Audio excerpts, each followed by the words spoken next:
Hey, this is Karl Makinen playing Richard on The Walking Dead, and you're listening to The Walking Dead Underground. Now your hosts, Cinik, Igrihe, and Ryan.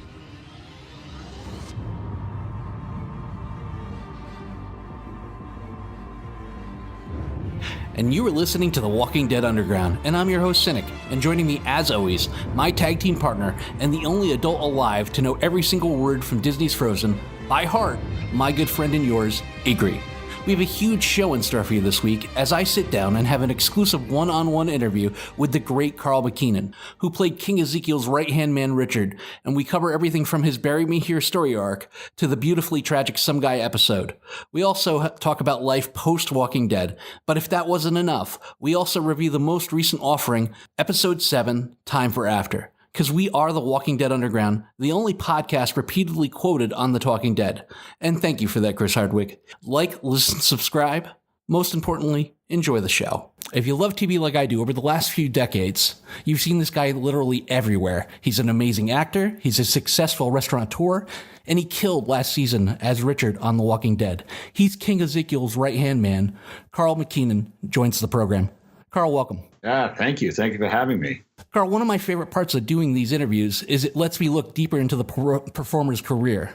What as a kid drew you to acting, and what point did you aspire for it to become a career? Well, I mean, I'm originally from New York, and I don't know, I guess being the third child of four kids, I needed the attention like everybody talks about. But early on in junior high school, I started, I was in chorus and I started doing the plays. And once I did the plays in junior high school, I never stopped. I did every single play. We used to do 3 plays a year. So I did 3 plays a year all through junior high school and high school. It was just something that I really loved. Like, I was not a great student as far as like showing up for school and doing a great job and studying, but I never missed a play rehearsal. So I knew there was something there because I truly, truly loved it. But coming from Long Island, I didn't really know how to get into the business. I had no examples of anybody who could teach me or show me the way. My father was a New York City cop. My mother worked here and there, so we didn't have any relatives or anybody who could really guide me to tell me what to do. So me and my friend, Chris Frangiola, who I went to school with, and we did all the plays, who's a comedian, we just, decided to go on our own and go to New York City and give it a shot, It's kind of the same with us with the way we started the show. We love pop culture. We love discussing it. We had no idea how to do it. And next thing you know, we're buying mics and trying to piece it together and working on editing. And our first show, I could get 3 words out without stumbling over my tongue. It was just like, I was so embarrassing that I don't even have it up anymore. So a fair number of your roles have you either a cop or a criminal. Did having a family in law enforcement, most notably your dad, prepare you for these type of roles? The funny thing is, like, my father, I took the New York City cop test, so I was supposed to be a cop.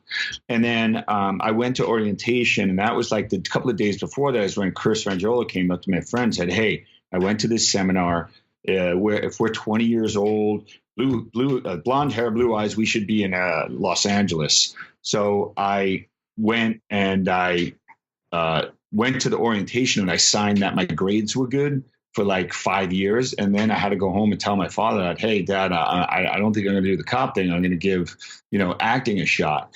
And I think that he was a little upset with me, or a lot upset with me, because he didn't know what I was going to do. He didn't know how to get into the business. But I think like seeing my father, and then my younger brother became a New York City cop too. I definitely got a sense of like how you carried yourself as a cop. And a lot of my friends on Long Island are cops and firemen.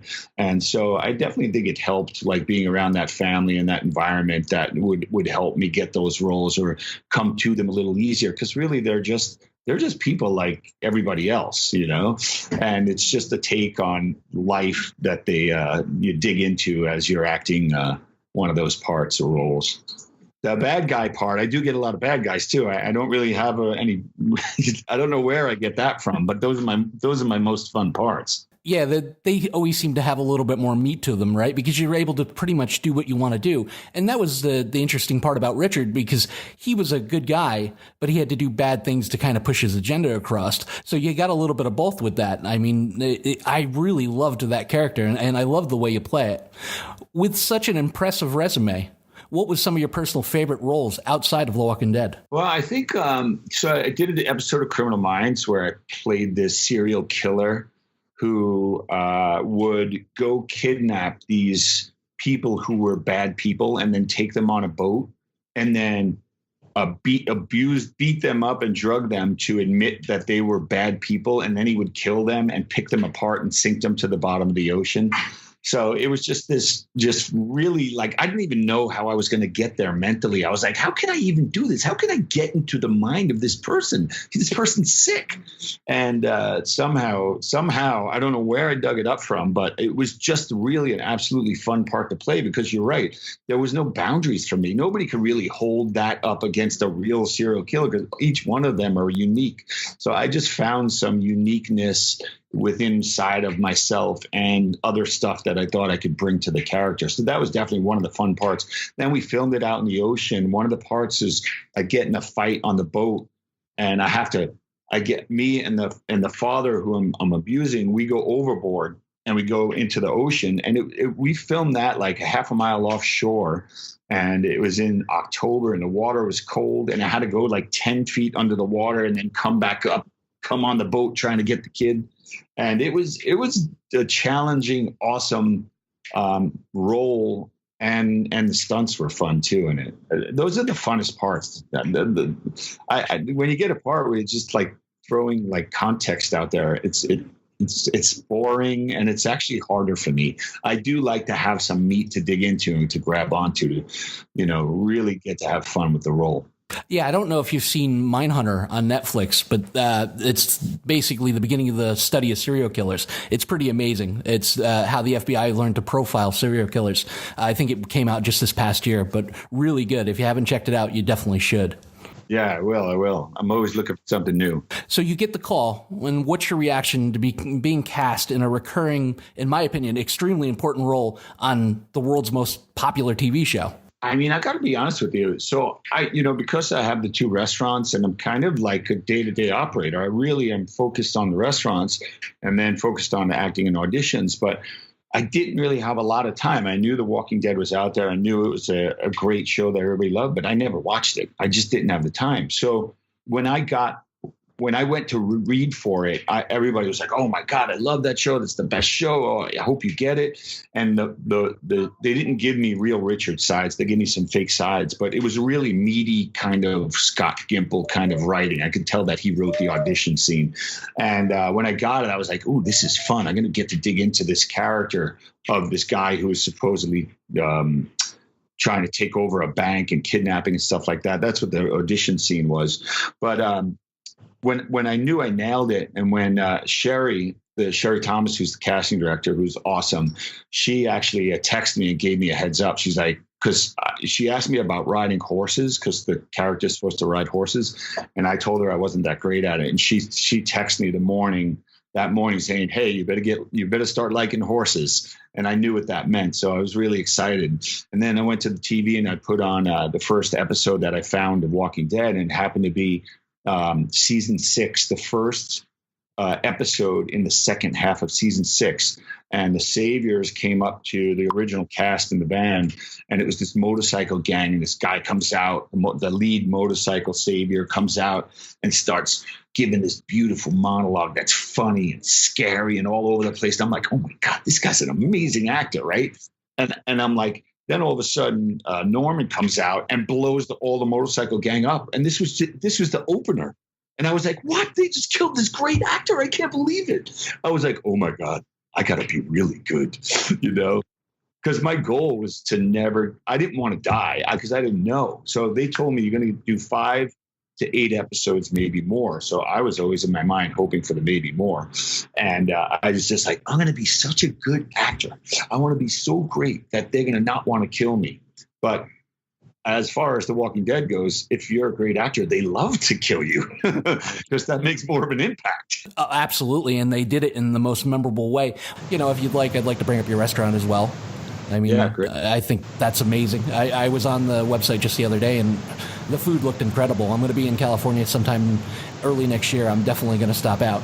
Oh, yeah. Please give me a heads up. That would be great. I'm having a little get together with some of the Walking Dead people on Sunday because I haven't seen them all in a while. Oh, I can imagine. Yeah, that's got to be hard. I mean, it's like any job, right? You leave and you kind of lose contact with everybody. Yeah, I mean, out of all the jobs I've done, I actually keep in touch with everybody, so it's kind of nice. Somewhat, as best I can.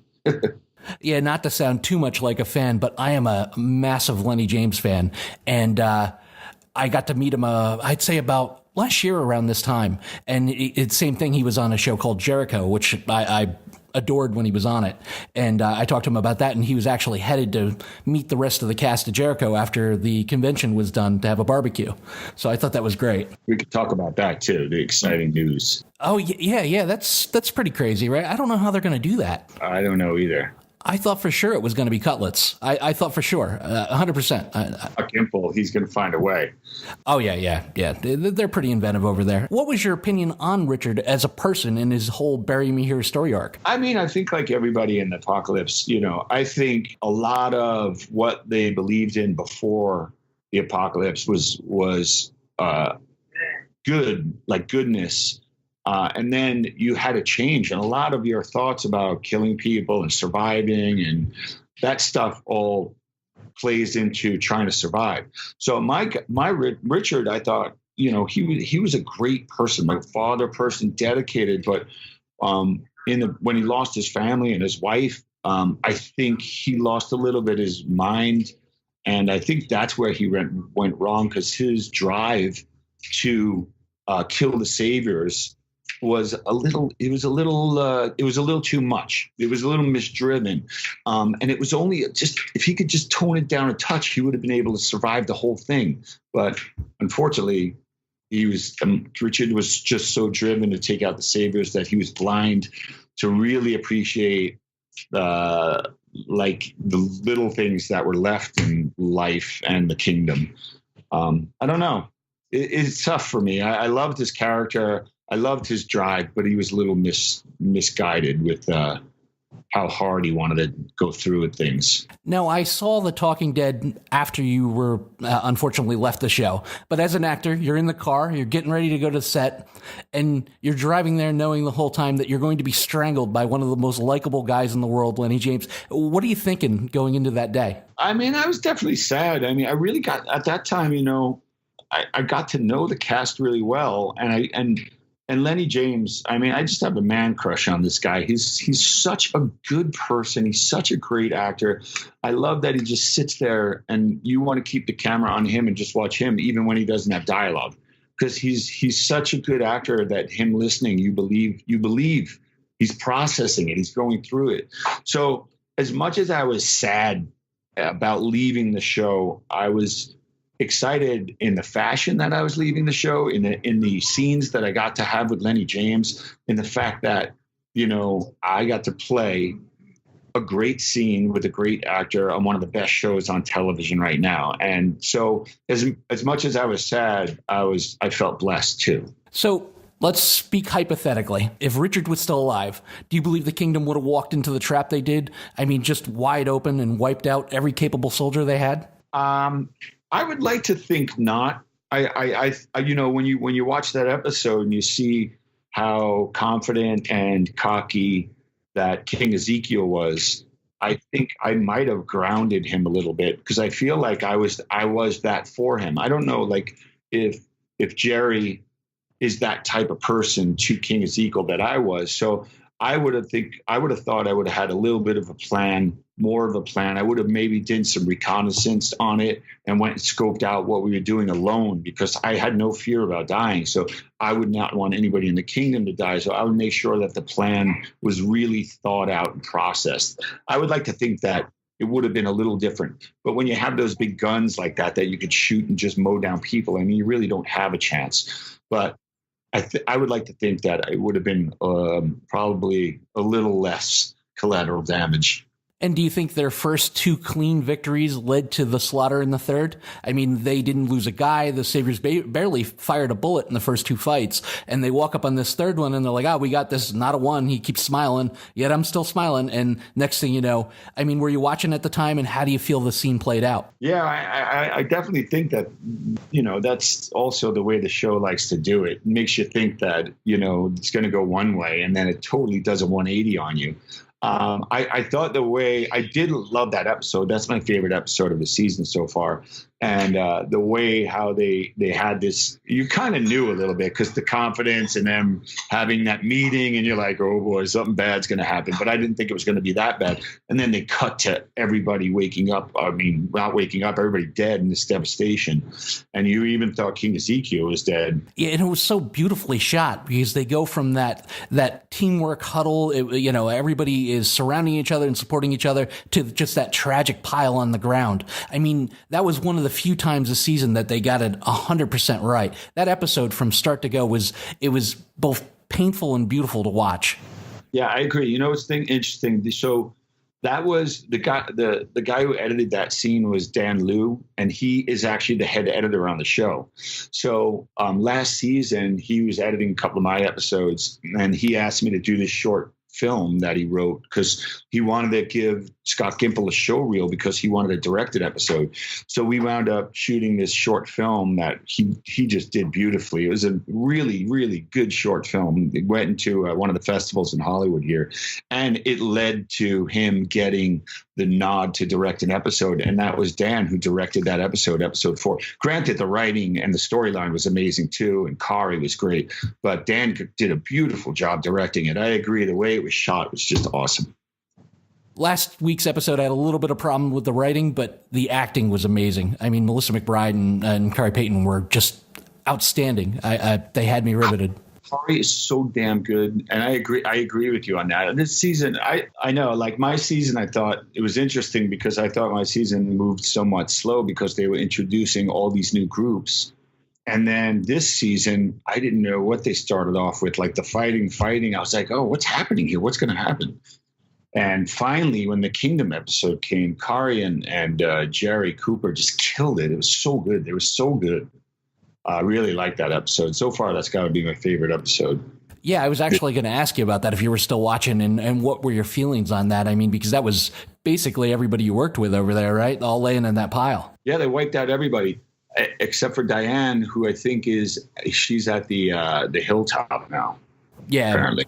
Well, there's some sort of connection with her and one of the Heapsters, right? Like they're sisters or something along that lines. Yeah. I don't know if they really thought about that far ahead, which I don't think so. I think that was kind of an afterthought for taking it this season, because they figured, I'm curious what's going to happen, like, to the kingdom, the whole kingdom in general, because that kingdom set is so beautiful and so massive, and they've done so much work on it. I wonder if they're going to still have the different locations, or are they all going to combine in one? I don't know.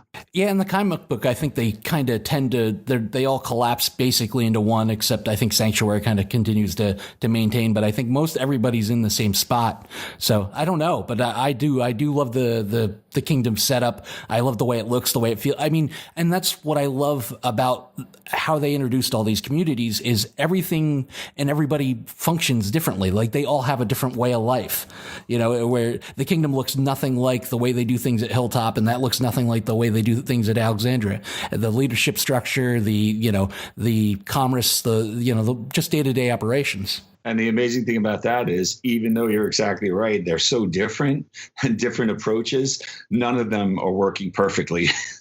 Exactly.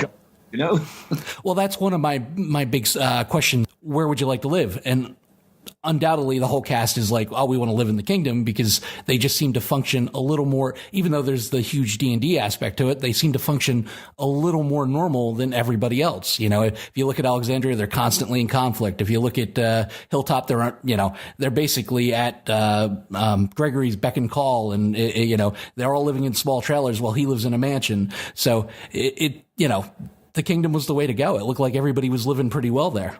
I went with it. I believed it. I think that, the cockiness of them taking the first couple of battles pretty easily probably led to them stepping into that booby trap, is what I would think it would be.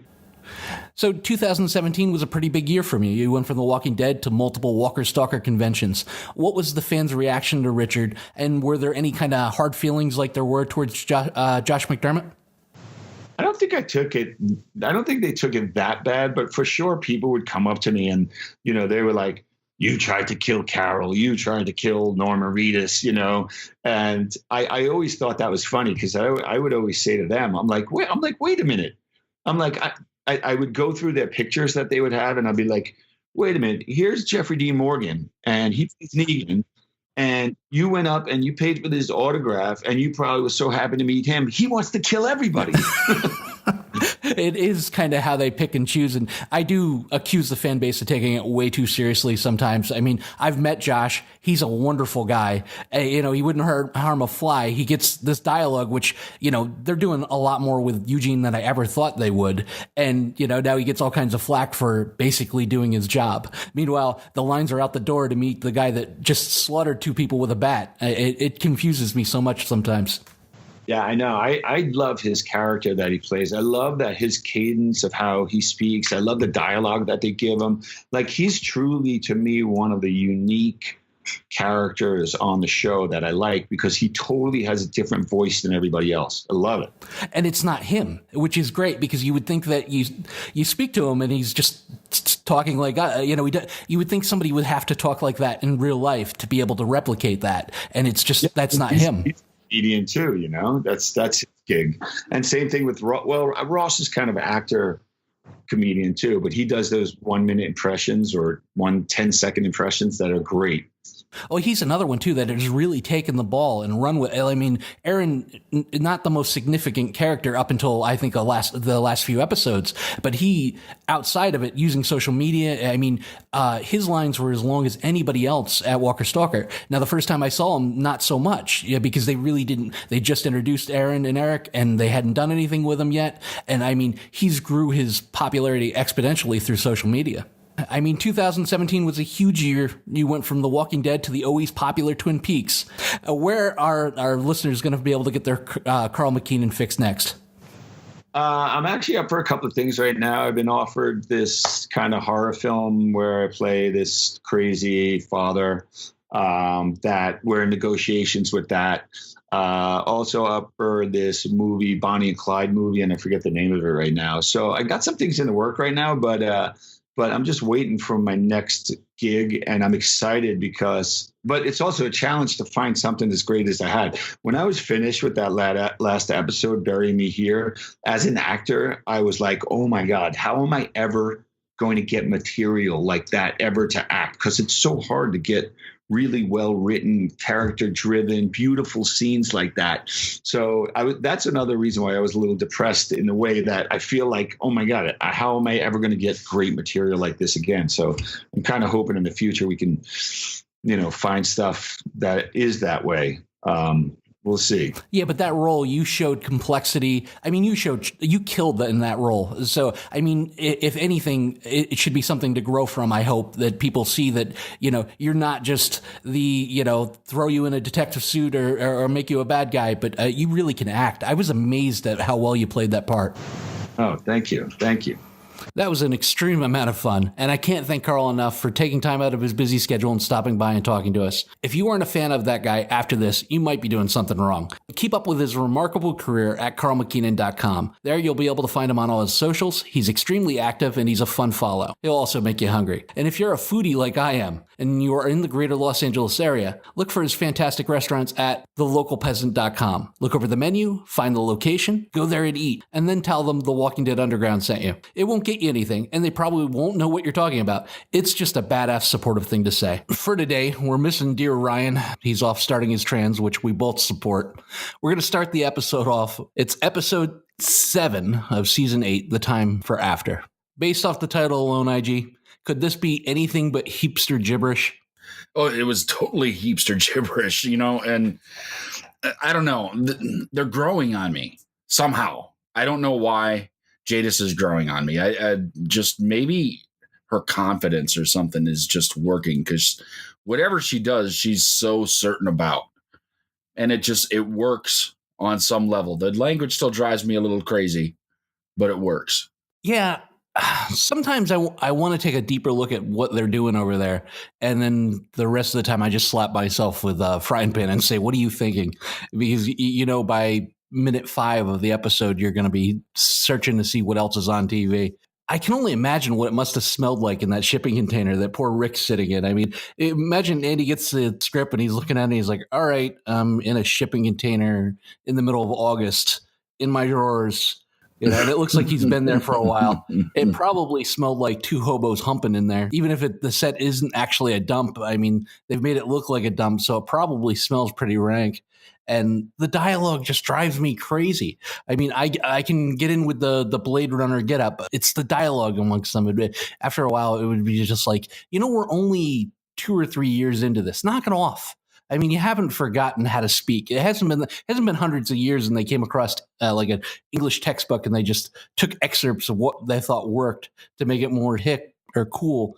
I don't know. What do you think Jadis did before all this? What do you think she did for a living before the apocalypse? Well, she may very well have been some sort of artist. That's where I think she came from. Probably very solitary. More concerned with her art than anything else, including being around people.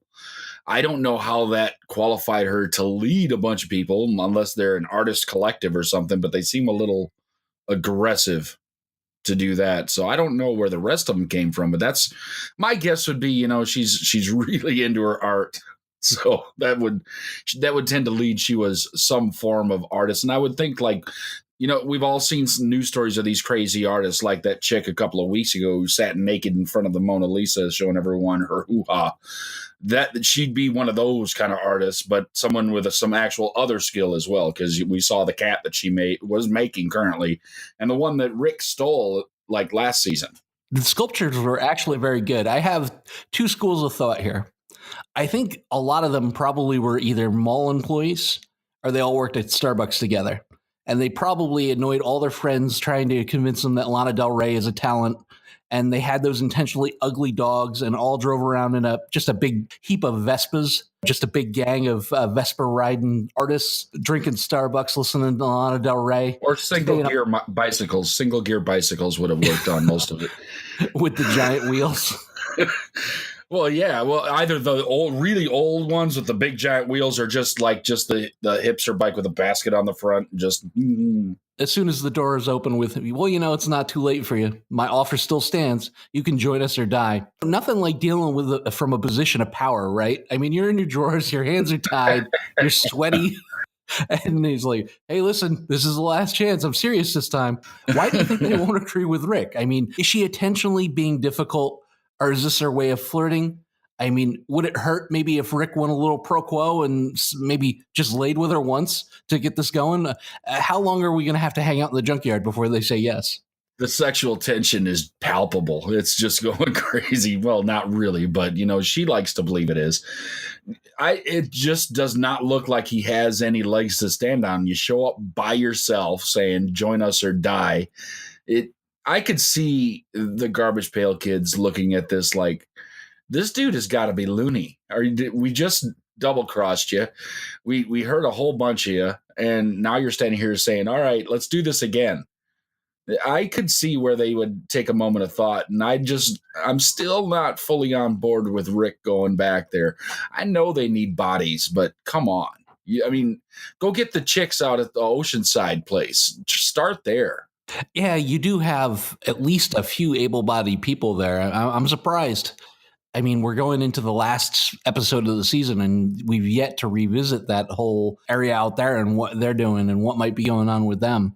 That worries me a little bit that something bad may have happened over there or is going to happen, and they're going to kind of come find the remnants of it. And then that's yet another thing that the good guys have stacked on their mantle is the fact that they took these guns and something bad happened to Oceanside. And it's like, do we ever get a moment's rest where at all this season, are we going to get any kind of win?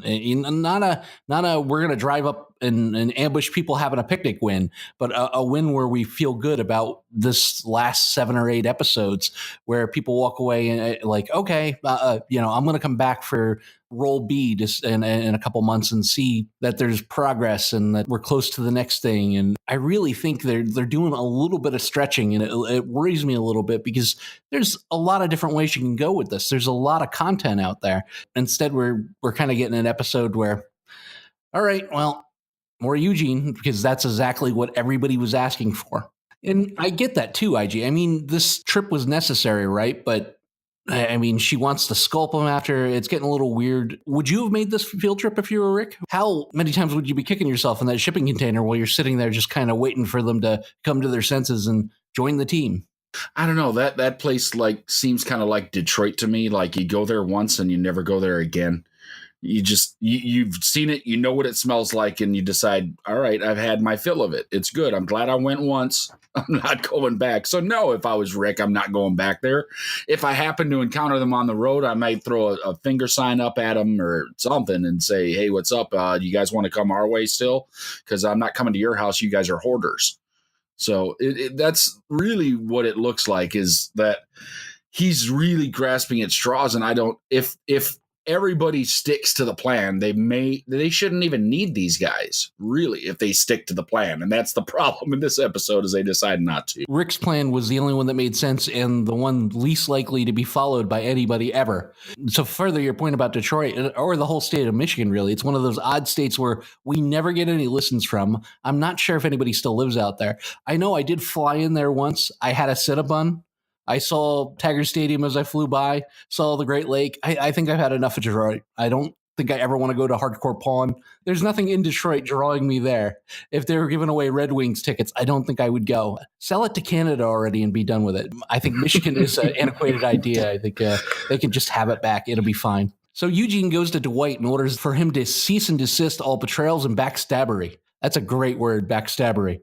Why do you think Eugene is trying to protect Dwight? I mean, if it was anyone else in Negan's inner circle pulling the backstabbery, as he put it, do you think he'd already gone to him and blew the whistle?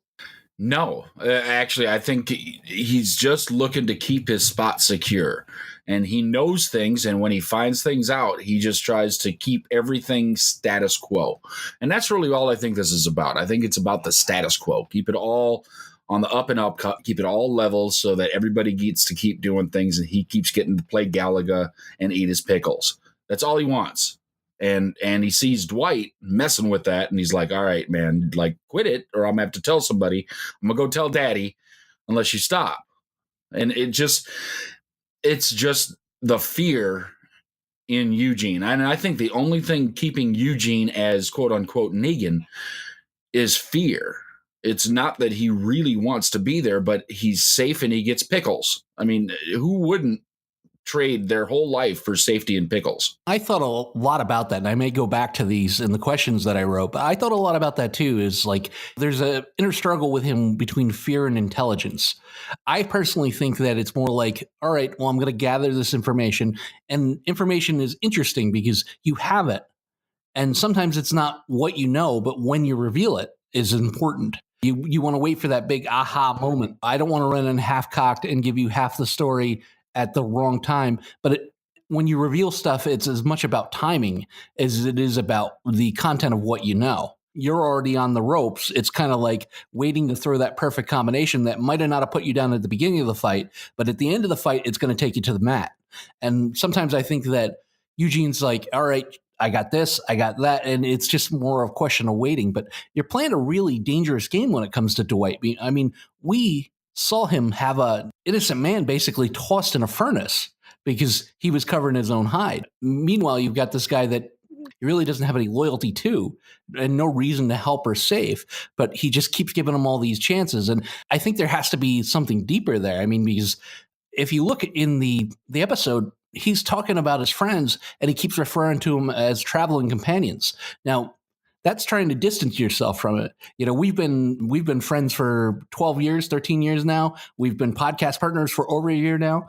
But then if I start calling you an acquaintance, that's really boiling it down to the most simplistic level. It's more like, I don't really know Ig. He's just some guy that I would have conversations with on the internet. You'd have to do something pretty awful for me to do that to you.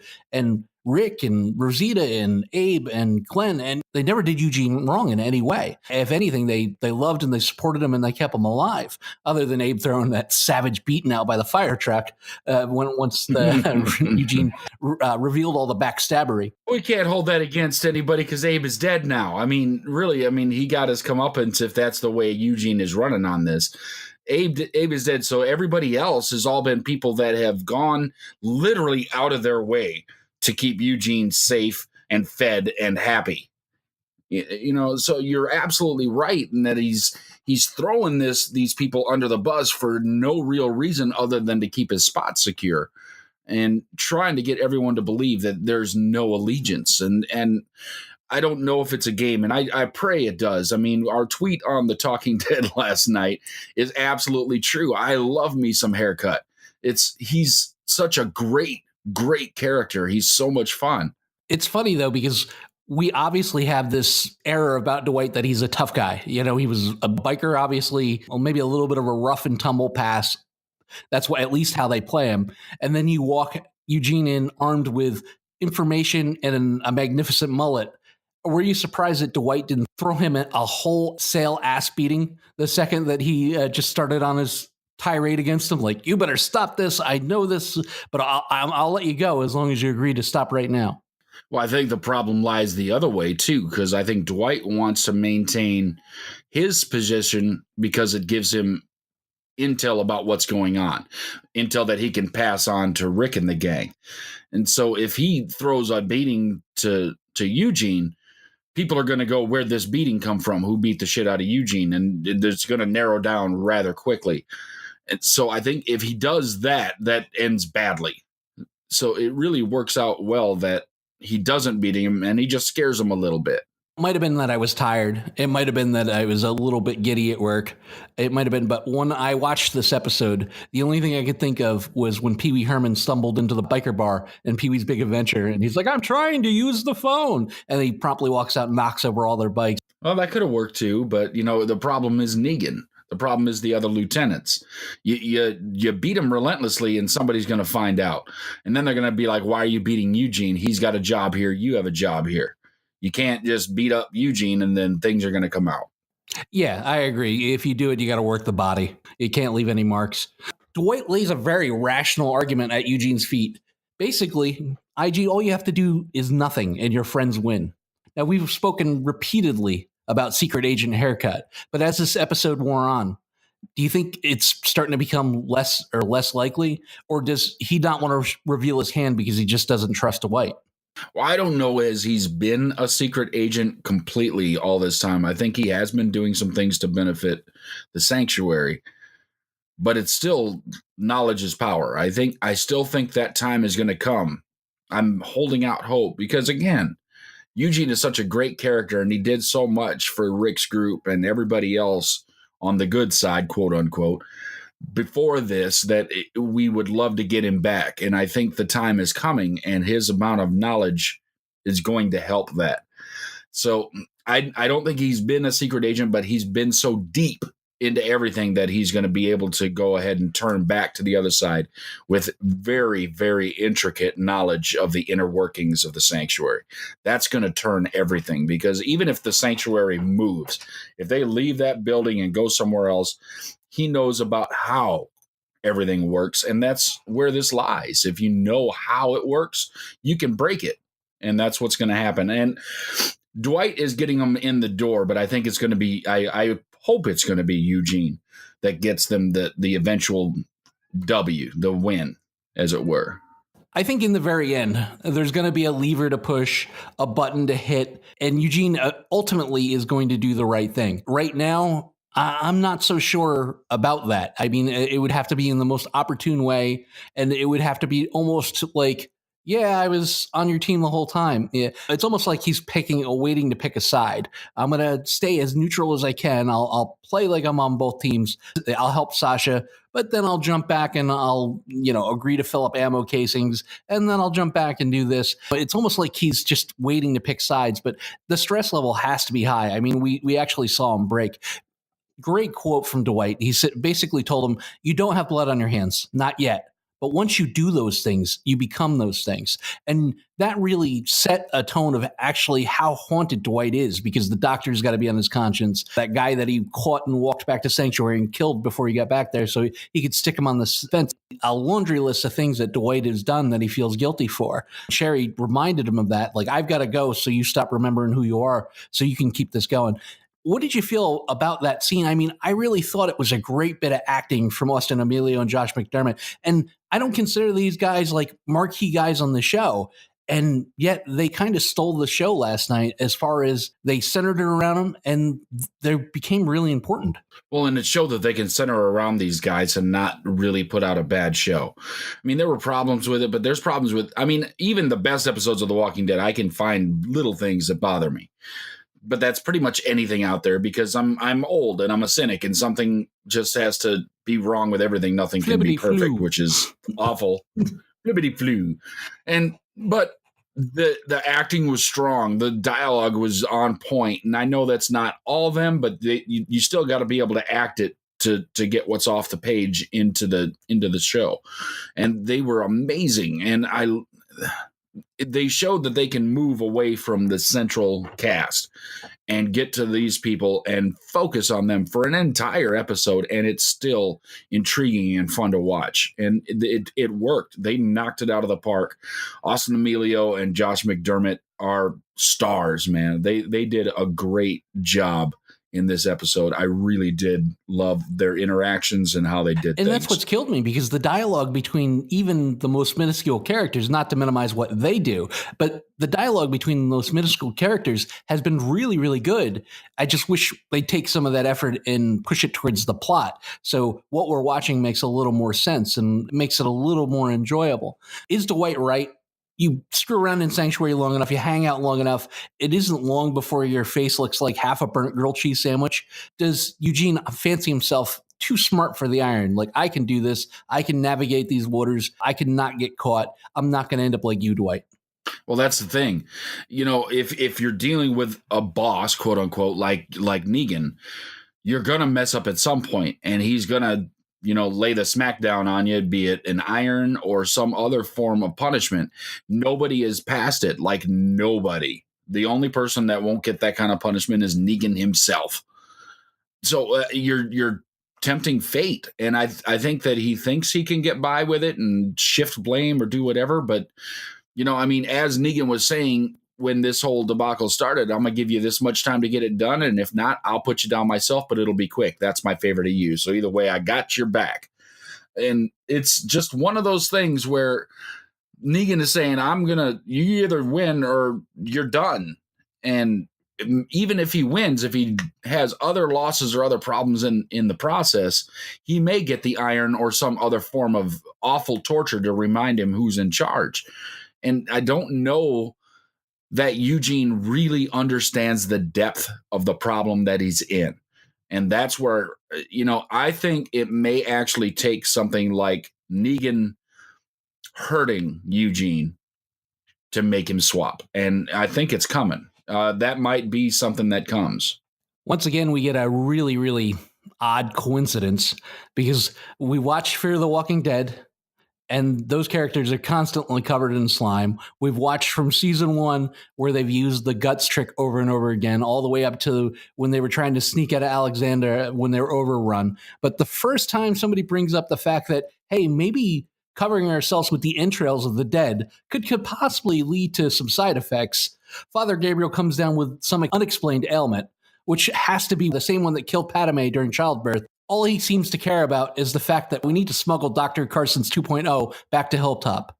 Do you think the good father's days are numbered? I have no doubt he's not going to pull through this.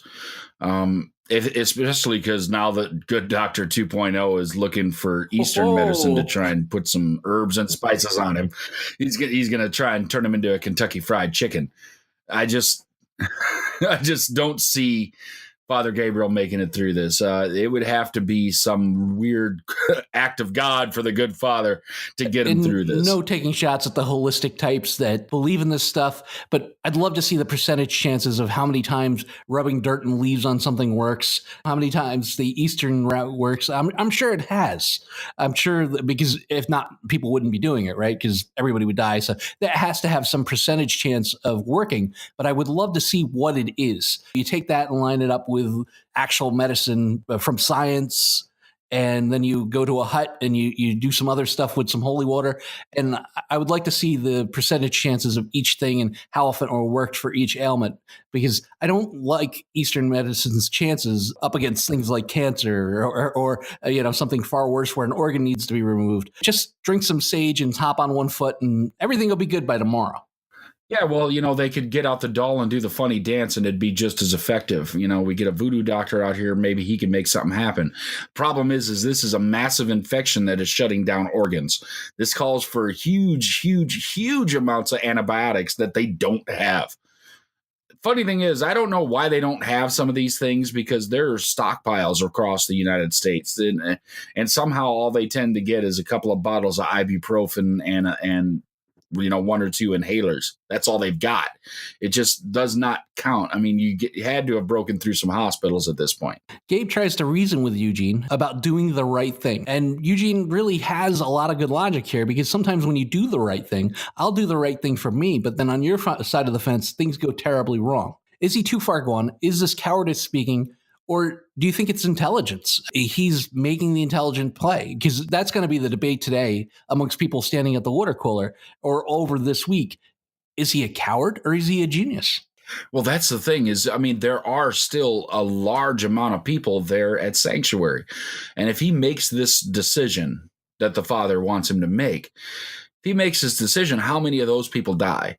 So really, in the grand scheme of things, maybe it's a moral dilemma inside Eugene. He was taken there. There's thousands of people hanging out at the Sanctuary. You make a decision to try and turn it over, and half of them die. Well, that's blood on your hands, right, Eugene? That's something that you did wrong, because you turned these people into just dirt because, you believed in Rick. Well, there can't it be both ways? Can't you find a way? Or can't somebody find a way that both get to exist and, maybe one or two on each side die? And maybe that's what Eugene is looking for. I'm hoping that, he does appear to me as a genius as far as some of this concerns, because you're right. You make the decision, make the right decision. The right decision for Rick's group is an absolute wrong decision for the Saviors. And you got to remember, not all of these Saviors are bad people. Just because they're following Negan, some of it's got to be circumstance. Look, everybody wants to live. Even in an apocalypse, everybody's going to want to live, and you're going to do what it takes to live. And if it takes listening to a crazy person that will put an iron to your face just because you disagreed with them or made a double jump in checkers, guess what? That's what you do. Don't double jump anymore. Don't make bad decisions. Do what you're told. And they're making their decision to keep themselves alive, and it's working. So if you throw that whole thing under the bus and a whole bunch of people die, how bad are you going to feel? So I go genius route on this, honestly. Okay, so we jump back outside to the gang that can't listen straight. Daryl and Tara and the whole group of them decide that they hit the reactor with the dump truck of doom and the whole system goes down. Just like that. Just the way I said it, IG, the whole system goes down. But wait, how do you feel about this plan? And was that Rose freaking Zeta who was the voice of reason? Are we in upside down world? WTF? For a season and a half now, she's gone rogue and has been pissed off and been the voice of disillusion and anger. And I'm gonna act out. But suddenly she's like, "Hey guys, maybe we should finish our vegetables, drink our milk, and be in bed by 9." What do you feel about the plan? And were you surprised it was her to break for the group and just say, "I don't think this is such a great idea"? Well, anytime the plan is working, the original plan, and the original plan is working very well. Anytime that's happening and you decide midstream, all right, let's change, that's a bad idea. Let the plan come through. Secondly, if Rosita is double guessing your change to the plan, maybe you should too, because Rosita's balls out most of the time. She'll go after any crazy thing that might get her a little bit of comeuppance. And guess what? if she's like, this isn't a good plan, guys. Yeah, it's probably really bad. And that's why I don't get why they aren't listening. I mean, it's got to be one of the most awful decisions in the history of time. If Rosita's going, we probably shouldn't do that. And I don't expect them to just listen to everything Rosita says, but she's just second guessing somebody else's idea when she's normally full on board with, yeah, let's kill a bunch of saviors or let's go and blow up some shit. And that's great when it's there and it's somebody else's idea. When Rosita's coming up with her own ideas, that's when things fail. This is not her idea. She's saying bad things. And since when? And this is the first time that she's really been extremely relevant to saying that, let's second look at this. And, I really commend her job in this because the actress did a wonderful job. She portrayed it very genuinely, and I believed it. And it didn't seem like she was just standing there like, no, guys, don't do it. She expressed that, this is bad and this could end very badly. And I'm thinking that, like I said, if you swap in the middle of a plan that's working, you're looking nothing more than to just blow up the original plan to begin with. Well, they've hedged their bets, and they've got the whole one side of Monopoly where Boardwalk and Park Place is. They've built their hotels, and for about the third or fourth pass around the board, you somehow get out of there without having to pay any rent to them, and you hit go and you keep going and you're laughing at them. And what essentially Daryl is doing is he's like, all right, enough of this. And he just kicks the board over and he's leaving. I mean, I'm going to put you in that situation, IG. You see Sanctuary. It's surrounded by walkers, like at least 20 deep on all sides. Is the smart money play here to wait it out and hopefully nobody interferes and gets everybody out of Sanctuary? Or do you drive the dump truck of doom through the doors and do quick and dirty? Well, that's the thing is, I mean, they not only have this 20 deep line of walkers around the whole place, but they've got snipers ensuring that they can't really do anything about it. So if they try and come out, people are going to shoot them. You've got this place locked down. Why would you mess with that?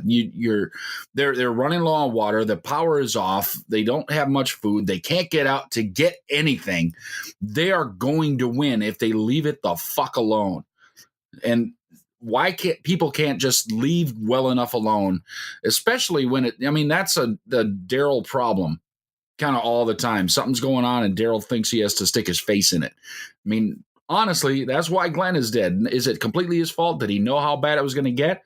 No, but if he'd have just sat there and shut the fuck up, Glenn would be alive. We go back to that, and that bothers me a little bit because he's already beaten one person to death right in front of you, and yet you still have to jump up and swing to show how big your balls are. I understand that he was kind of taunting Rosita and Maggie, and I understand that he was sticking up for the little guy, but this guy means business. What did he think? He had a quota of 1 and he was just going to stop that day? That bothered me a little bit, that whole scenario.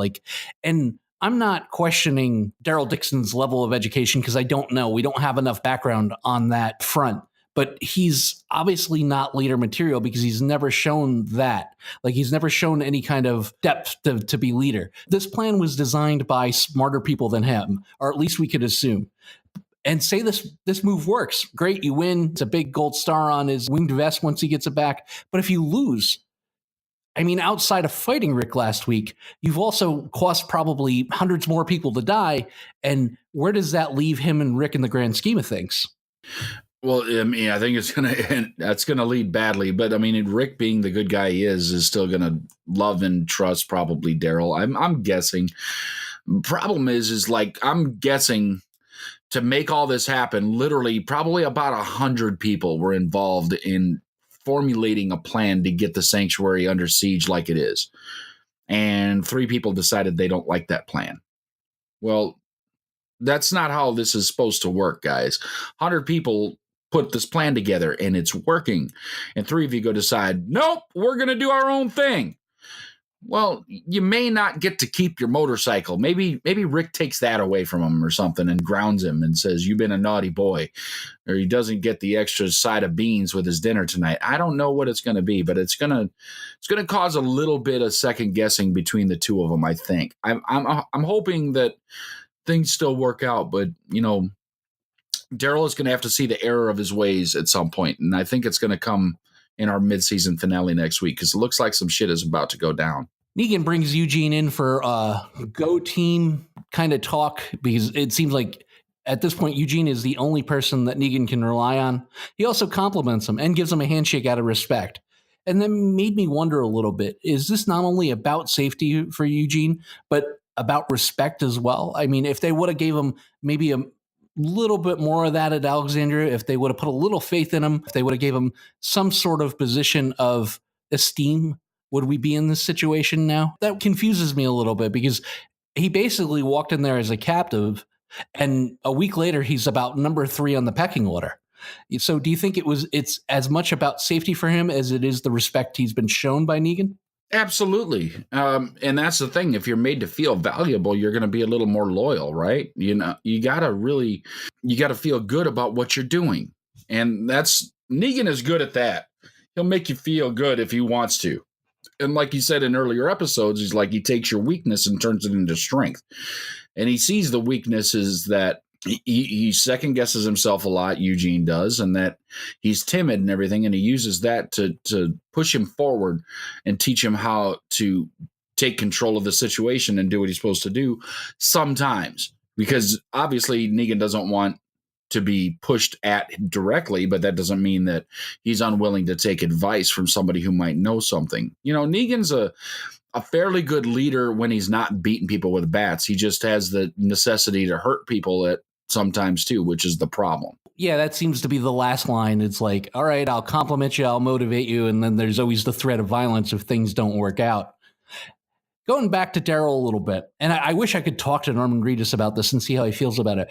I mean, Rick has already explained the repercussions of everything he's about to do. Like, if you do this, you could force them all against us, which we're trying to divide and conquer here. We'll get the common folk rised up, and they'll take care of the savior problem inside, and we should be all right. But this dump truck move, you're just putting hundreds and hundreds of people's life at risk to get it done quicker.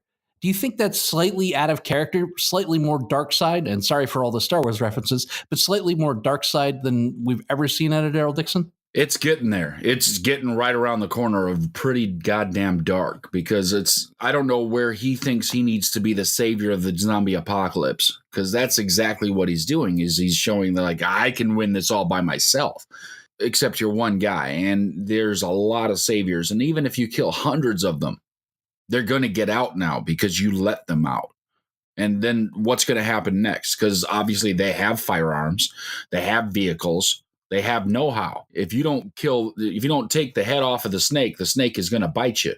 And that's the thing is, Negan is going to throw everybody out in front of him. So likelihood, if you do this, Negan lives.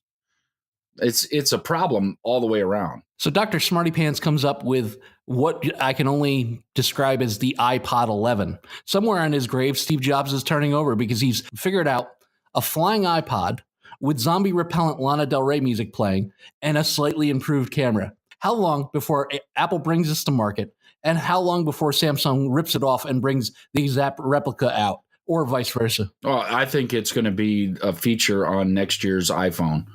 I think it's going to have wings that expand out of it and you can fly it around to pull people away from you. That's absolutely going to be that's what the people are going to demand it. We're going to have flying iPhones. Everybody, look, people are buying drones and everything now. Why not just add them to your phone?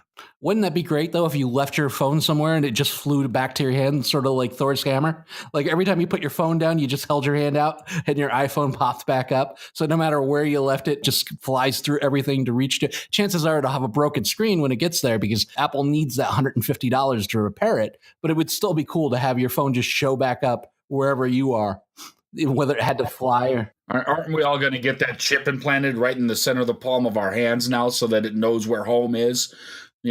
Something's going to happen. I mean, the people want it.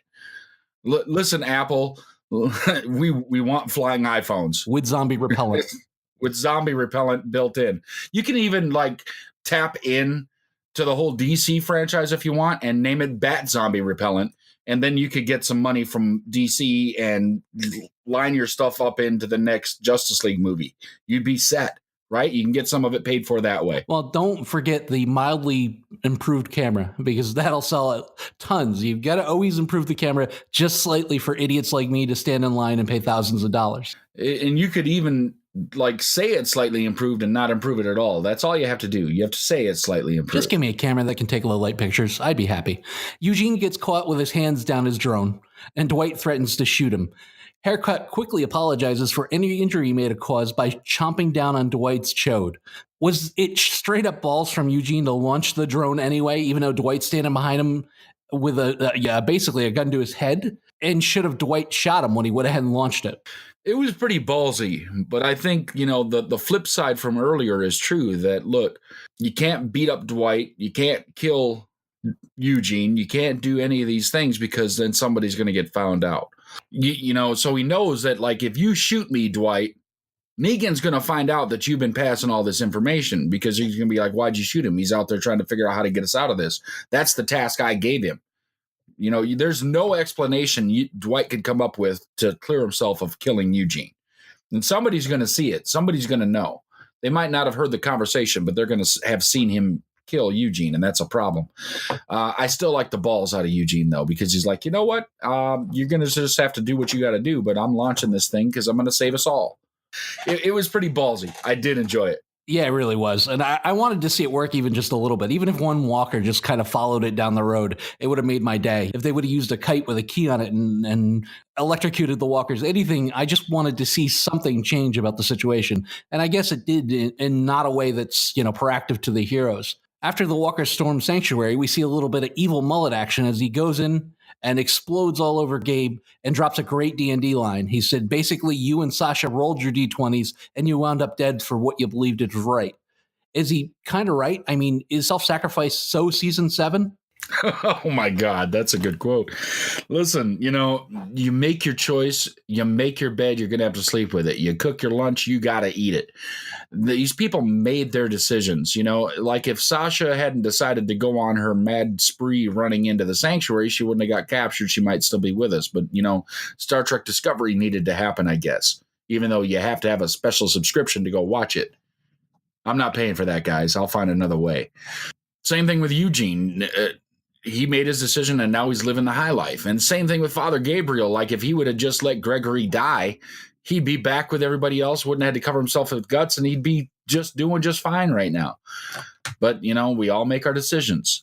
Daryl forces their hands because they're basically trapped in the upper levels now, but they do have a lot of firepower. I guess there's one way out and they're going to shoot it out. Eugene goes to Negan and basically says, I can fix this. I have an idea. And if we use the bullets to get out of here, I'll make more for you.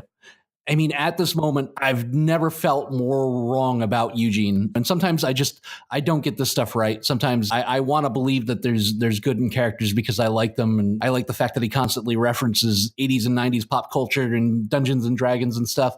Were you a little disappointed when it basically comes down to it that now that the Saviors are free, or it looks like they're going to get free, that Eugene basically gave them the go-ahead? Listen, we're going into the finale next week and people are going to die. The bottom line, we're going to lose some characters. There's going to be some empty seats at Walker's Stalker going on. We're going to lose some people, and that's all Eugene. Are you starting to question whether he actually is playing a role or he believes that he's Negan? I'm not starting to question it, honestly, at this point. I'm still Team Eugene. I'm still believing it. That whole thing was to keep himself and the innocent people of the Sanctuary alive. You can't just throw them to the wolves or the walkers at this point. You can't just let them all die. You got to do something. And you still remember, Eugene was told, you find a way out of this or I'm going to kill you myself from Negan. You got to do something. That doesn't mean he can't, like you said, can you make me more bullets? Yeah, maybe he makes them a bunch of fucked up bullets. There's all kinds of ways you can subvert this later. Yeah, but the jig is up the second that they start firing these bullets and guns start malfunctioning, and he's not going to leave his fingerprints on anything. So there's got to be an honest reason that he's got to lay the groundwork for. This is a no-fault sabotage, where Dwight isn't as smart, so it's a little more direct. I'm going to conveniently have red paint on my hands and touch the bag. And Eugene's, if he's going to do this, he's not going to leave fingerprints on it. So if he makes some screwed up bullets, we're going to know directly who to blame. If he could somehow make every single gun explode in every single Savior's hand at the same time, I think he's all for that, but I don't know. Oh, shit, Ig, look, Winston 2.0. And Winston 2.0 is going to make House Party 1 look like House Party 2 or 3. Man, shut the hell up. If they can do anything over at the trash heap, they can weaponize some fucking walkers. You got to have a skill, and that is their skill. Look, we can turn the bad into good. We can put some awesome helmets on these guys, so you can't just shoot them in the noggin and then you're off with them. They can still keep coming at you. They look awesome. Winston 2.0 doesn't look as awesome as Winston 1.0. But he's still effective. He's pretty awesome. And I saw that come out and I was like, another one. These guys are fucking awesome. That's the one thing I absolutely love about the Heapsters is that they have weaponized walkers, and it just fucking marks me out every time. Is this the natural progression of body art, though? I mean, are we going to see, big hoops in zombies' ears and big plates in their lips? And it just didn't have the impact for me as the first one. Rick takes them out in nothing but his drawers. He takes out all three of them. He gets Jadis to relent and switch sides. Did you feel Winston 2.0 didn't just have the teeth that classic Winston did? Well, he'd already gone up against one, so he knew kind of what to expect a little bit. You've been through that battle already. And this one, the spikes coming out of the helmet were cool looking, but they weren't quite as imposing as Winston 1.0. The other ones were sticking straight out. These ones are kind of sticking down and forward. It's a little bit easier to circumvent.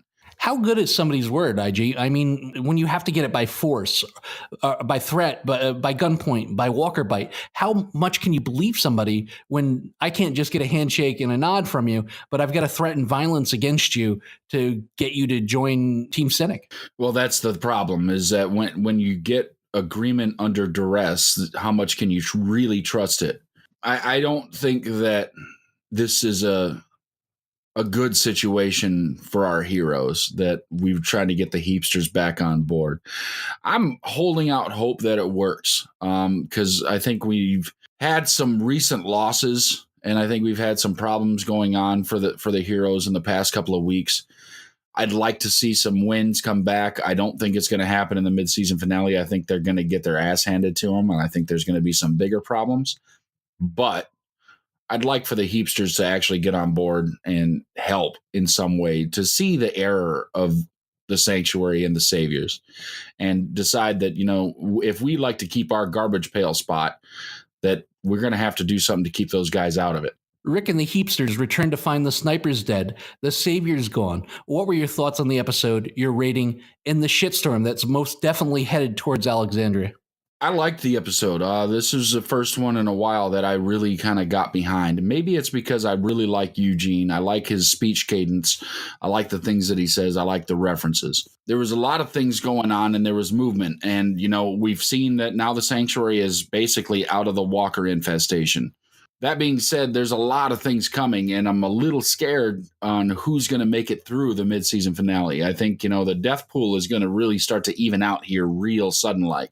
I'm still winning. You are still winning. I don't know. I think that we're going to have a really interesting midseason finale, and it's going to cliffhang us really hard. So we're going to get a lot of people wanting to come back into the second half. I think this episode is a strong 7.5. It's still not great. There's still plenty of problems with it. Still some plot armor. I think Daryl probably should have died trying to drive that truck in there. Yeah, that was a little weird. I mean, he did that whole thing and then just walked away casually. Nobody seeing nothing. Not one walker turned their head and, tried to stop him from running off. He didn't even have to stab one. Didn't have to do anything, and then you've got Tara back shooting repeatedly with an automatic weapon, and not one walker turns around. Some of the things seemed a little plot armor thick, and that's okay for The Walking Dead. They do that quite a bit. I'm okay with it. I enjoyed it. I liked it. 7.5, and I think we got a big, big, big mid-season finale coming. I think it's going to be amazing. I personally like Time for After, but it also cemented the whole fall from grace for Eugene for me. I fought so hard not to believe it, but I'll admit it, sometimes I'm just flat out wrong. I enjoyed the Rick scenes, even though I really didn't fully understand them. I still don't trust the Heapsters. I wasn't a fan of the Daryl or Tara vendetta parts, though. They just didn't make any sense to me. I'm not sure how the fandom is going to react to this episode, because they've had it up to their eyebrows with haircut. Everybody I talked about Eugene hates the guy, and we're gonna spend most of the episode talking about his morality and whether he's doing the right thing or he's acting in self-interest. And I'm not sure how people are going to react to that. So we give them a double dose of Eugene sandwiched between two very convoluted plans. I give the episode a 7, and I pray for a strong mid-season finale. I warn you all, the saviors are coming, and when they get there, it's not going to be pretty. And that's going to do it for this episode of The Walking Dead Underground. I'm Igrihe. With me has been my good friend and co-host Cinik. We're going to give this episode of The Walking Dead, Season 8, Episode 7, Time for After, a 7.25. It's a pretty good episode. A lot of things going on, and it's very strong with the haircut. We love us some haircut here at the Cinik Radio Podcast and The Walking Dead Underground.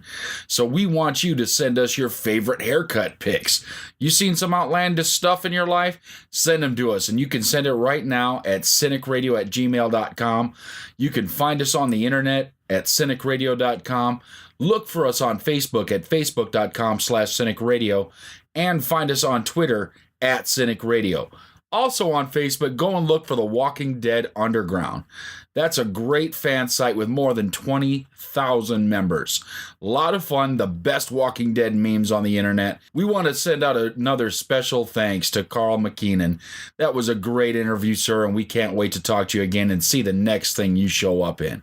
Also, it's not too late for this holiday season. Head on over to tpublic.com and get yourself some Walking Dead Underground or Cinik Radio podcast gear. Hats, t-shirts, coffee cups, mugs, bags, all kinds of great stuff. Go get it because you know you want it, and if you don't, a loved one probably does. We love every one of you and hope you're having a great holiday season. Keep coming back each and every week. We've got one more episode of The Walking Dead till the mid-season break. We've got another exciting interview coming next week. We can't wait to share it with you. Come back. You'll have to come back to listen to it. Like, listen, subscribe, and share this with all your friends. And until next time, don't get captured. Follow the podcast on Facebook, Instagram, Twitter, and at thewalkingdeadunderground.com. Join us in our fight against the saviors.